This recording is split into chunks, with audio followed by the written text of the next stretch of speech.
The Honorable Justices of the Supreme Court, hear ye, hear ye, hear ye. All persons having business before this court are admonished to draw nigh and give their attention to the court. Good morning and welcome to this session of the Kansas Supreme Court. I will quickly mention that today is a historic day for our court as we welcome our newest colleague, Justice Melissa Taylor Standridge. She was sworn in this morning before we heard our first case. We're delighted to have her join us and have a full court again after a period of being a short one, Justice. So with that, I would now ask Mr. Doug Shima, the clerk of the appellate courts, to please call the 11 o'clock docket. Thank you, Your Honor. May it please the court. The 11 a.m. docket for Monday, December 14th, 2020 consists of one case. Appeal number 121949, State of Kansas versus Shelbert Smith, Seljuk County, briefs both sides. The appellant has reserved 3 minutes rebuttal time. Your Honor, we're ready to proceed. Thank you, Mr. May it please the court, Richard Ney on behalf of the appellant Shelbert Smith, present, ready for argument. May it please the court, Assistant District Attorney Lance Gillette on behalf of the state of Kansas, present and ready for argument. Thank you, counsel. Mr. Ney, you may begin. Thank you, Your Honor. May it please the court, Madam Chief Justice. Shelbert Smith pled no contest to murder, aggravated kidnapping, and robbery in 1993 when he was 16 years old. He received 2 consecutive life sentences plus 10 years consecutive to that. His attorney did not file an appeal in that case. 20 years later, the defendant filed a pro se notice of appeal. In August of 2014, the district court denied that notice of appeal based on the length of time between his sentencing and the attempt to appeal. In 2016, this court found the length of delay was not dispositive and remanded the case back to the district court to determine whether Smith's testimony was credible. And whether he had told his attorney to appeal and whether he would have appealed if the attorney had not failed to perform. Counsel, I'm sorry to interrupt so early, but I have a question. There was an order to show cause why the appeal should not be dismissed for lack of jurisdiction, correct? In the Smith one? Yes. Right. Was the lack of journal entry on the motion for modification of sentence mentioned in response to that order to show cause? In Smith one, no, it was not. So the first time that was raised was when you raised it after Smith 2? Yes, Your Honor, that's correct. And to be fair, we talked about it during Smith 2, the actual hearing in the district court, but it was not raised as part of the appeal. Is there any reason it couldn't have been raised? No. Before Smith 1? No, it couldn't. There was no reason. It's our submission, though, Your Honor, to get into my argument, that now we're here for the third time. We raised both the first and third exceptions to the Ortiz and the lack of journal entry, which we submit is dispositive of the issue. If there was no journal entry, the time for appeal did not run. Still not running, as a matter of fact, 27 years later. The court below refused to hear that issue, or heard the issue, but refused to rule on it because the court said that wasn't part of the mandate from Smith 2. Well, we disagree. In fact, we could have argued this if the court had made that clearer during the presentation of the case below. The mandate rule, if we look at Soto or from the Court of Appeals, the Dumars case, does not restrict the court from considering anything that had not been considered. Frankly, we were back. Counsel, were there any facts that could not have been discovered before Smith 1? Facts. Well, you raised the other two issues under Ortiz. Yes. Were there any facts supporting those two issues that could not have been discovered prior to Smith 1? Facts relating to the Ortiz exception? Correct. No, but in fact, let's go back. When Mr. Smith filed his pro se notice of appeal back in 2013 or 14, he raised the first Ortiz exception himself. We argued that below. Mr. Smith raised the issue that he had not been advised of his appeal rights, and the third exception that he had asked his lawyer to appeal, and that didn't happen. So frankly, we were back when this court sent us back at this time, we were back on the original petition. What else could we be back on? His original motion to appeal out of time, which included both first and third Ortiz exceptions. So that was very clear. The first exception I don't think was mentioned in the Smith 1 decision, though, was it?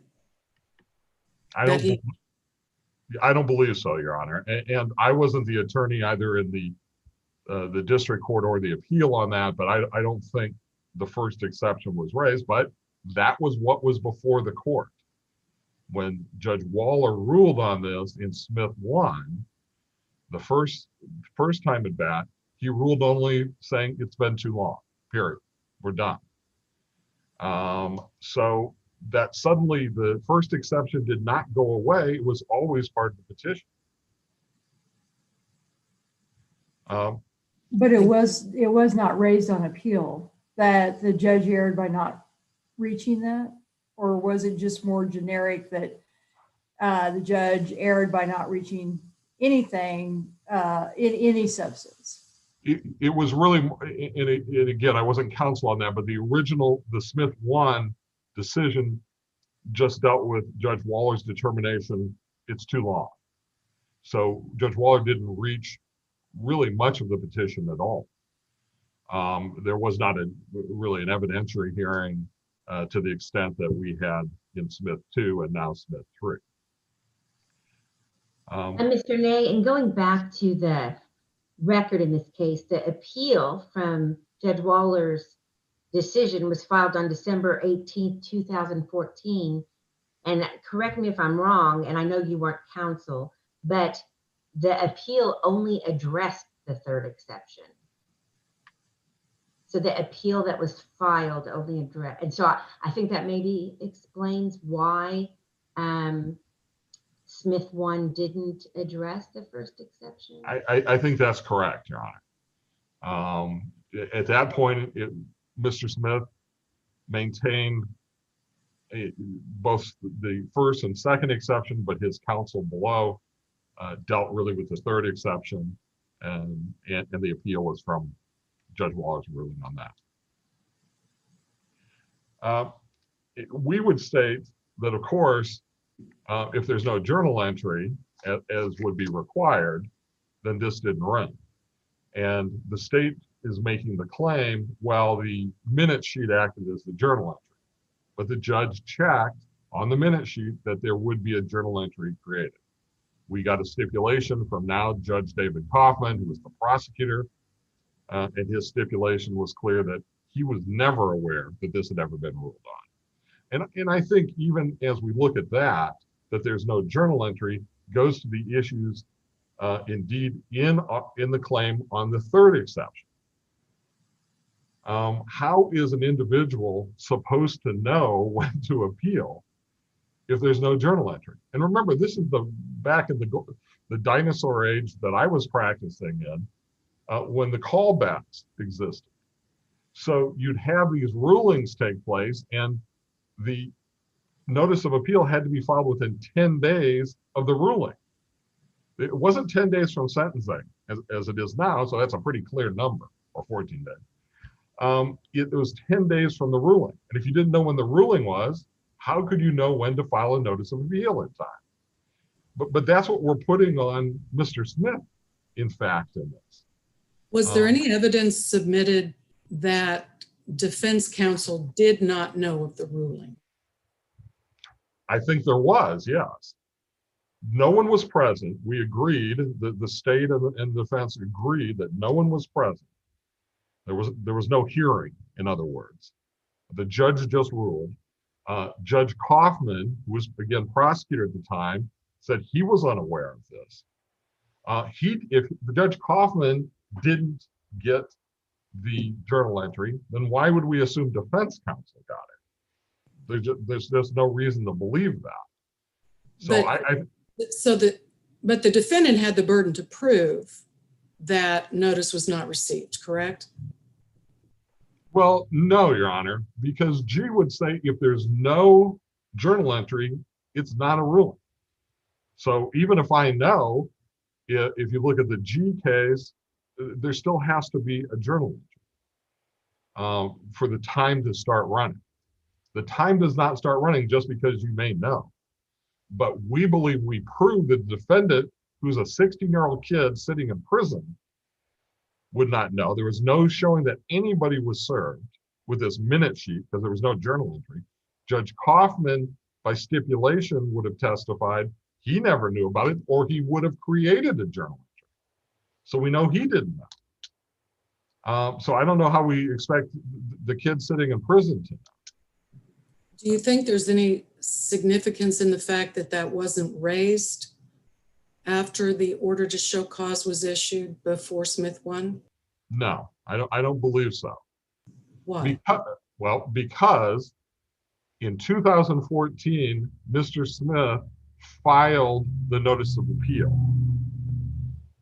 If the time had not run, then the Ortiz exceptions make no difference. He filed it timely. So we need to go back, and if Mr. Smith in 2014 filed a timely notice of appeal, which we submit he did, because the time was not running, then that's the end of the discussion.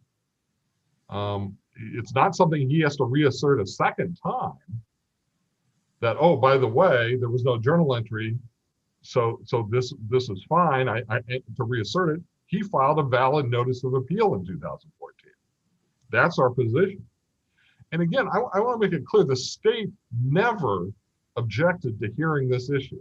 In fact, if you look at the record, the state said, I'm quoting from volume 9, page 30, so it asked the court, this is the prosecutor, Mr. Loudon, so it asked the court to make a ruling not only on the issue regarding the journal entry, but at the close of the evidence or whenever, this court make a ruling on the Ortiz issue. So the prosecution is not saying this isn't right, you shouldn't hear it. It's already been litigated, or if it hasn't been litigated, you can't litigate it now. That is a direct quote. They were fine hearing it, both of the Ortiz issues and, in fact, the journal entry issue. And again, let's remember who we're dealing with here as we look at both of the Ortiz issues. I want to get to this as I'm running out of time quickly. This is an individual who is caught in the trap of the old callback situation where you have to say, I want to appeal, but your attorney tells you, no, we can't do that until the judge makes the ruling on the callback. So, I mean, how do you make that timely request? But the record shows that we've got an individual who's 16 years old. He tells his attorney he wants to appeal, but he's basically illiterate. He has ADHD. He was taking Ritalin at the time before his arrest. We had Dr. Stone testify that he had the auditory memory abilities of a 6-year-old at that time. It's only as a 7-year-old now. But with all these limitations, the court concludes in its order now that he should have somehow himself made the notice of appeal after the third time trying to get his GED. Your Honors, that's just not tenable. I mean, that's the record we have, and it's undisputed, frankly. We talk about finality, but frankly, we're in a situation where we're now in the third appeal about whether Mr. Smith should get an appeal. Mr. Ney, And I appreciate the callback era. I was a fan of some aspects of that whole procedure, but typically what happened was the court would then get a pretty lengthy report from KRDC. Is there any evidence of that report? I appreciate that there's nothing in the record regarding what happened, but is there anything in the record of the existence presently of that report? We could not find any existence of the report. The file at this point does not have it. Whether it happened or not is just sheer speculation. It's Okay. just the judge's ruling. I would think it'd be unusual that that report would be destroyed, especially since Mr. Smith is still in custody. But as far as you know, there's no record of the report itself. Not in the court filings. Those didn't normally become part of the court file. Okay, thank you. At least as I recall. So no. So we don't know the timing of the report, the contents of the report, or anything like that. No. Okay. But just to conclude this part of the argument, we also have the situation of the first exception where there's not even a dispute that the judge never mentioned the word appeal in his sentencing at all to the 16-year-old that we're going to expect to know his rights and to make that claim. There's not a mention of it. The only mention of appeal is in the plea agreement and at the plea hearing where the judge mentions appeal to say, you're giving it up if you take this deal. And frankly, Dr. Stone said Shelbert couldn't have understood the contents of the plea agreement, even if he had read it or had been read to him. So, Your Honor, unless there's other questions at this point, I'll reserve my time for rebuttal. Other questions? Okay, thank you, Mr. Gillette. Thank you, Your Honor. May it please the court. I want to start by being clear about the record here, and to begin, the facts of this case address, I think, to a great degree, defendant's purported limitations. This is not a ordinary felony murder. This is a defendant who, along with two fellow friends, plotted a kidnapping, robbery, and murder scheme. After discussing it at length, they then implemented it by ordering a pizza. They forced the pizza, they had it delivered to an address not belonging to any of them. From the beginning, the plan was to leave no witnesses. When the pizza delivery driver arrived, the three acted together to force him back into his car. They took him into a rural part of Sedgwick County, where defendant himself essentially executed Mr. Bell in a ditch by shooting him repeatedly. They then gleefully took the pizza back to another residence. They ate the pizza. They shared it with family. Defendant confessed to his role to not only his brother, but also to the police. So that's the 16-year-old that we're dealing with. And wouldn't it be helpful to have some of that information that would have been gleaned from the KRDC report? I mean, you're arguing essentially that this was a violent, calculated crime, and the sentence that was imposed is warranted. But there was a mechanism in place at the time that assessed those things and those characteristics that you're talking about. And I'm wondering why we don't have that information. And to be perfectly candid, Your Honor, if there was anything beneficial there, that would have been incumbent upon defendant to present it. I don't know why it is not a part of the current record on appeal. I also cannot say definitively that it was not part of a court record at some point in the past or does not remain on record with the Department of Corrections, simply because I did not conduct that investigation. I think that the record was clear here that we were here before the district court for one reason only. And I would point to, I think it's record volume 4, the first Ortiz hearing where defendant testified. So this is not a question of whether of there not being a hearing.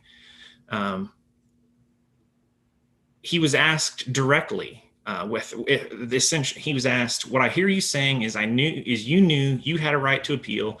You were trying to pursue it, but your defense attorney didn't take any action. Is that correct?" Defendant agreed by answering yes. The first Ortiz issue was not before the court based on the testimony at that hearing. The defendant's sole focus was on the third Ortiz exception. That is how the court handled it. That is how this court handled it. That is how my friend on the other side handled this case after the remand in Smith 1. It is only after the remand in Smith. I'm sorry.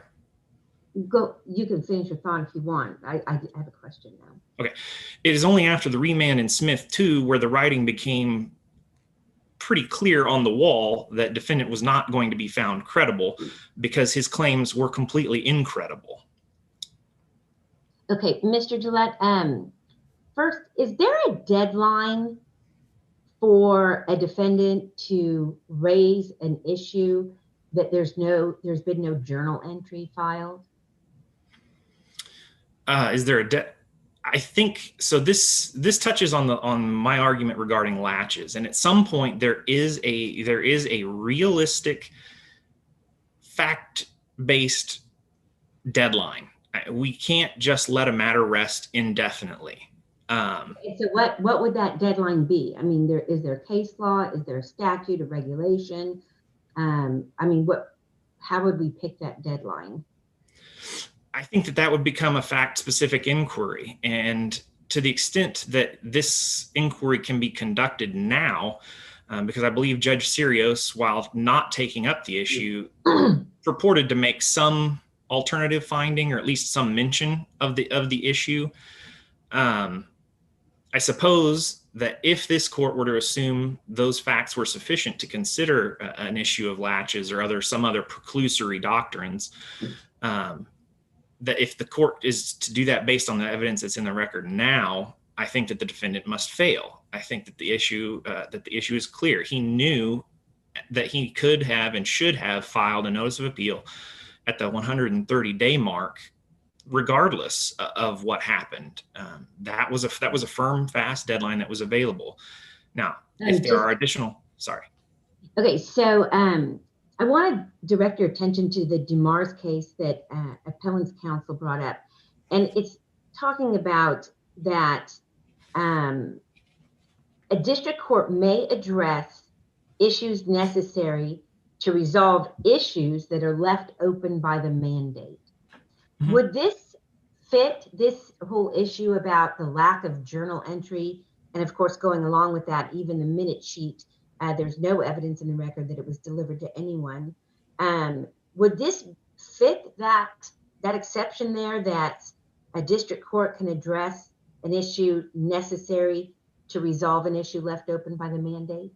No. And I'll answer your honor why. In Smith 1, the mandate was clear. Quote, this case was remanded, quote, for the express purpose of determining whether Smith's testimony is credible, i.e. whether he told his attorney to appeal, whether the attorney did not file an appeal, and whether Smith would have appealed if his attorney had not failed to perform. That was the specific mandate regarding the third Ortiz claim in Smith 1. This court, once again, adopted that same mandate and remanded the case again with a cautionary instruction to the district court to implement that mandate and consider only the evidence in the record that bears on that sole issue. This court even referred to that. So my question is, my question kind of assumed what you're saying is that we have a clear mandate, but Dumars kind of makes an exception, and I know it's a Court of Appeals case, but that you can address issues that are not in the mandate as long as they haven't been resolved before and they're related to the issue upon which the mandate was directed.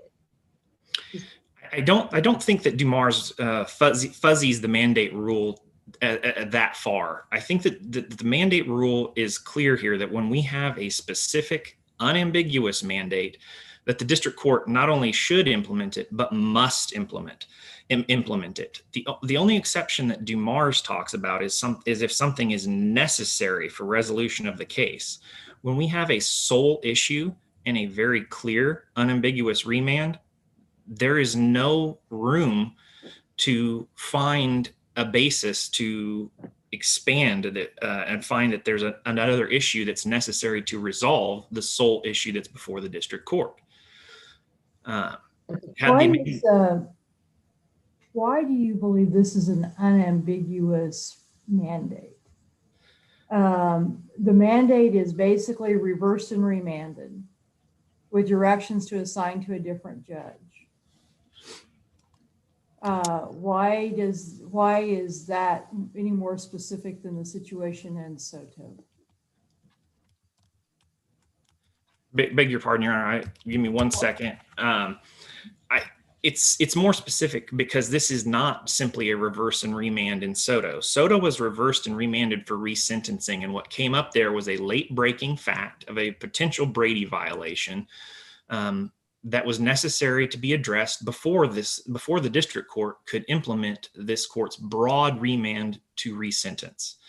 In this case, this court referred to the sole issue in Smith 1 and reversed and remanded for consideration of that sole issue, the specific third Ortiz factor. And again, Counsel? Yes. Excuse me.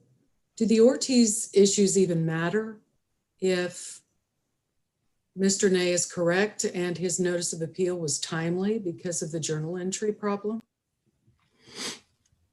The Ortiz issues matter in this appeal, yes, because that is the only issue that's before this court at this point, and that's the state's position, is the third Ortiz issue is the only issue before this court currently. The journal entry issue, can that be raised in the future? I don't know, potentially. Are there more facts that could be found? Again, I don't know, potentially, but this court is not a fact-finding court. We're not delving into the defendant's, the substance of his claim in his original motion, which was basically to withdraw his plea. We don't do that here. That's a question that could be resolved at the district court in the future should the defendant actually properly, procedurally pursue that claim. We don't just set aside a rule and hollow it out by making exceptions just because we feel like it. Otherwise, there's no rule. And so the mandate here. Isn't that precisely why the district court in this case went on to address those issues? I'm sorry? The district court made a decision on the third Ortiz exception and then went on in the event that this court would find that it wasn't, the mandate was more broad, as Justice Luker asked about, went on to make factual findings about the first Ortiz exception and the necessary facts, or the facts that were necessary to rule on the journal entry issue, right? I think that the district court here was being very clear that its sole focus was on this third Ortiz issue. And to the extent that its findings on that point could be analyzed or used on these other points, these other new issues that were being raised, it didn't make any specific findings, but supposed that those might be there. And I also want to be clear that this raises one other point that I feel like is necessary to respond to. There's a world of difference between the state consenting to these new issues being brought up below versus us assenting to the district court's indecision on those issues, and the fact that we felt and have always consistently argued that they were not properly before the court because of the mandate rule. This is a situation where the state could have just sat silent and hoped that our procedural arguments continued to carry merit. But as the questions have come today, there's always the potential that a reviewing court could look at this and view it differently than the district court did. So we could have sat silent and been stuck with one potential remedy, or made the arguments that we made in the hope that, look, if these issues deserve further merit, and that has to happen in this case, then we can address them in the future going forward, that we haven't abandoned any of these arguments. And And to limit the defendant to the third Ortiz exception, you get there by indicating that it was his failure to appeal in Smith 1, the lack of findings about the first Ortiz exception. Is that is that the analytical path to eliminate the first Ortiz exception? I think that on appeal.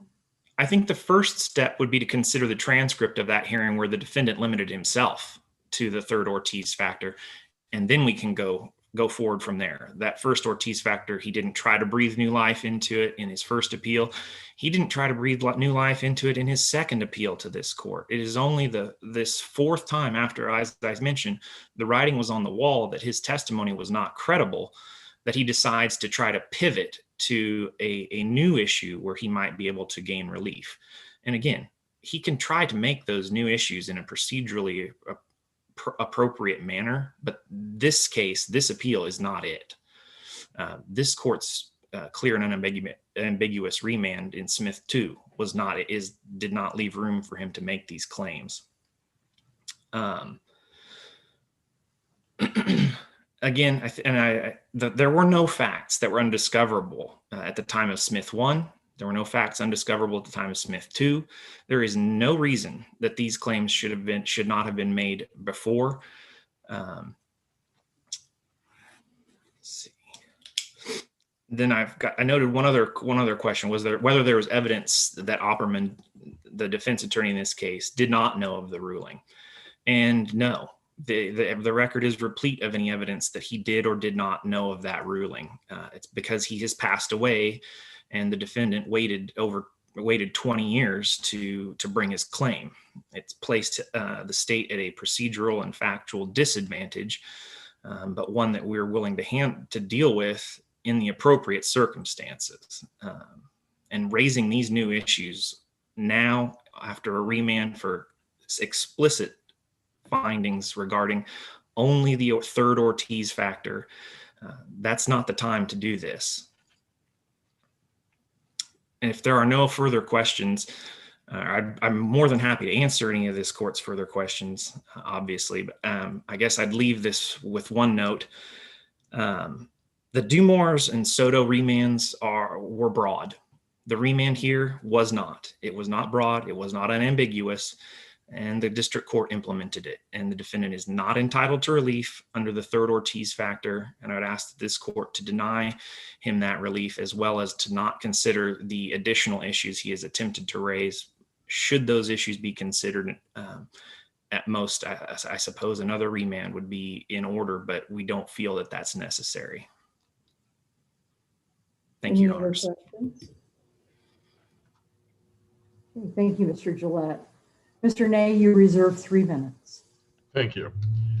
This is, again, what the prosecution said at the last remand. I would ask the court to make a ruling not only on the issue regarding the journal entry, but at the close of the evidence or whenever this court make a ruling on the Ortiz issues, plural. That's not just sitting by to raise the issue later, that's consenting that those issues are in play. Now the state wants to raise that they're not, but if you look at the Soto rule, this court said on mandate, this means the district court must not only do as the mandate directs, he or she must also do what is needed to settle other outstanding issues that must be decided to complete district court work on the case. How does this not fall under that? When you bring a Brady issue in, as Soto did, that's certainly not something that was contemplated in the original mandate. The state also wants to go into the issue of latches. Well, we know latches has to be specifically pleaded in the district court and cannot be raised on appeal for the first time, as this court said in the Brooker case. And that's exactly what's being done here. So that is not available to the state. We argued the merits of the latches argument in our reply brief, but it can't really be considered. We're in a situation. Do we have adequate findings on the journal entry issue or not? Yes, we do. In fact, the district court said we did.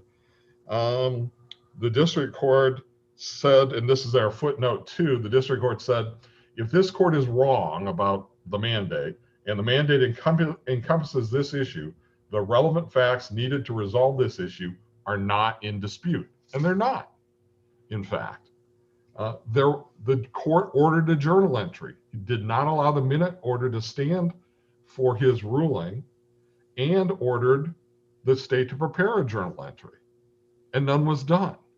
And there's no evidence that was ever communicated to anyone. In fact, the prosecutor, now a district judge, said, I never saw this before because I would have done what the district court had ordered me to do. Finally, I mean, when we're looking at this, the district court is assuming here in its ruling that the defendant should have done something. Act says should have filed a notice of appeal on his own at some point in time. And the state actually agreed that that wasn't the standard. The state here said in argument that I want to dispel the notion that I'm arguing in any fashion that Mr. Smith was required to file a pro se document on his own. It does, and that's from volume 10, page 74, in their final arguments. But that's what the court says, that somehow Mr. Smith is required to do that. He's not if he asked his attorney. And to say he didn't ask his attorney is just pure speculation on the part of the court, and unwarranted speculation when you have an attorney whose sole performance in this case was waiving a map hearing, waiving the preliminary hearing, entering a guilty plea or no contest plea with no deal whatsoever, making a 5-sentence argument at sentencing, but yet we're going to assume that he protected Mr. Smith's appeal rights scrupulously. Mr. Nate, just very quickly, how do we deal with those credibility findings from the district court? Because the witness testified, the defendant testified, and the district court specifically said that it did not find the appellant credible. How do we deal with that? Well, I think you look at the Denton case, which we cited. It's unpublished, but the Court of Appeals said in exactly this circumstance, you just can't arbitrarily reject undisputed testimony. You have to look of the defendant and his family. And remember, Mr. Smith's grandmother testified. She said she tried that Shelburne would call her every week and ask her to contact the attorney. Well, what was she trying to contact him about? Why did Shelburne want to talk to his attorney? The only thing possibly that it could be is about an appeal. I think that the assertions of the district court here are just unfounded. They're not supported by substantial evidence or any evidence at all in light of what Shelburne testified to, what his grandmother testified to. As this court noted in Smith too, it's not dispositive, but should be considered the grandmother's testimony, and just disregarded that what Shelburne's saying was true. And again, I think you look at what the attorney did in this case, which was not next to nothing, it was nothing. He pled this kid guilty without any kind of deal. And, you know, Mr. Gillette wants to talk about how horrible this case is. Well, gee, the other two defendants have served their time and are out. It's only the juvenile, the 16-year-old, who's still sitting in prison for 2 life sentences. That case horrible, we're not arguing that, but that's not the question here. The question, does Mr. Smith have a right to appeal? And the question is not whether he could have mustered that today, whether the 16-year-old learning disabled kid with no auditory memory and suffering from ADHD could have mustered that. And we think the record is clear he couldn't have. We'd ask the court to finally give this Mr. Smith a right to appeal. I mean, if we don't reach it to this point, on some Friday when this court comes down and says, well, the journal entry issue wasn't before us for whatever reason, Then on Monday of the following week, I file another notice of appeal, and we argue the journal entry issue all over again, that the time is still running. I think we can resolve this. I ask the court to resolve it. Thank you. Any other questions? Thank you to both counsel for your arguments today. We will take this appeal under advisement